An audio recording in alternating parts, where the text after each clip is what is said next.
What is your most disturbing, scary, or creepy real story? I lived in a bizarre little house as a child. It was incredibly tall and thin, like an attached house except freestanding, with 3 floors, a basement and an attic.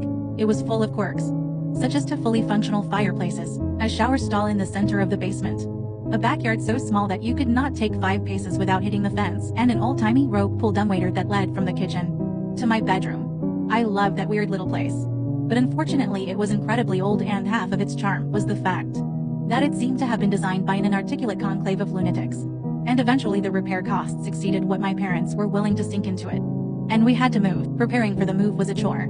I packed most of my stuff myself, and I had taken to throwing stuff down the dumbwaiter and shoving all my clothes so thickly in my closet that they became a single, solid brick of fabric. While clearing that closet out, in fact, I came across a feature I hadn't noticed before: an attic entrance in the roof. Being an adventurous kid, I opened her up, stood on the clothes brick, and began my first and last exploration into the topmost part of our weird little house. The first thing I noticed was that it wasn't as dark as it should have been. The place was strung with old, red Christmas lights which still burned with leftover incandescence, and a dozen little cracks and holes peeped down into all the bedrooms below. The second thing I noticed was that the place was set up for habitation. The insulation was plasticed away.